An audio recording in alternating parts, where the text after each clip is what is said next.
আসসালামু আলাইকুম প্রিয় দর্শক।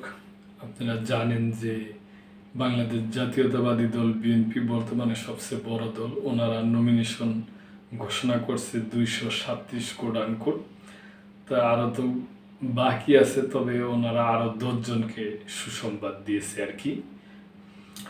আরও 10 নেতাকে সুখবর দিল বিএনপি।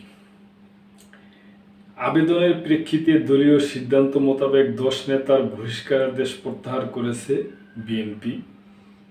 শনিবার এক বিজ্ঞপ্তিতে এ তথ্য জানিয়েছেন দলটির সিনিয়র যুগ্ম মহাসচিব অ্যাডভোকেট রুহুল কবির রিজভী। বিজ্ঞপ্তিতে বলা হয়, গত বছরের 11 আগস্ট বাংলাদেশ জাতীয়তাবাদী দল বিএনপি কেন্দ্রীয় নির্বাহী কমিটির সাংগঠনিক সম্পাদক অ্যাডভোকেট বিলকিস জাহান শিরিনের দলীয় সব পদ স্থগিত করা হয়েছিল। আজ তার সেই স্থগিত প্রত্যাহার করা হয়েছে। তিনি এখন থেকে বিএনপির জাতীয় নির্বাহী কমিটির সাংগঠনিক সম্পাদক হিসাবে বহাল থাকবেন।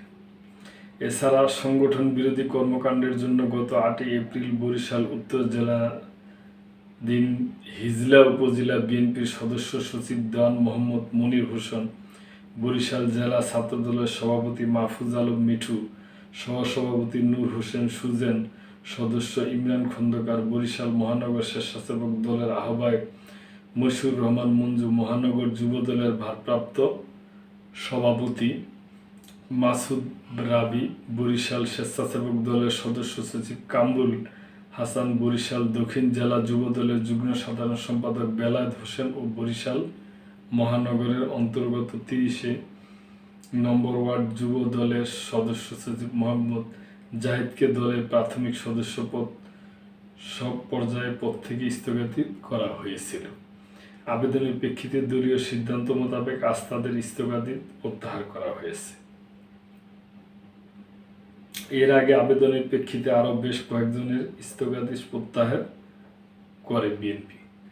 প্রিয় দর্শক, আমি এই নিউজটার শুরুতে বলছিলাম যে মনোনয়নপত্র দেওয়ার ব্যাপারে যে 237 জন দিয়েছে, তা আমি ভুল করে বইলা ফেলাইছিলাম যে হয়তো এই 10 জনকে মনোনয়ন দিছে।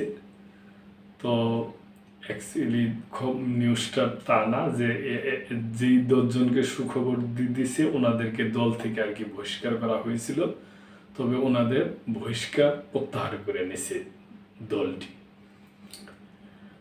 তো প্রিয় দর্শক, আপনারা এই ব্যাপারে যদি কিছু বলার থাকে অবশ্যই বলবেন এবং মেম্বারশিপ হয়ে আমাদের পাশেই থাকবেন। আল্লাহ হাফেজ।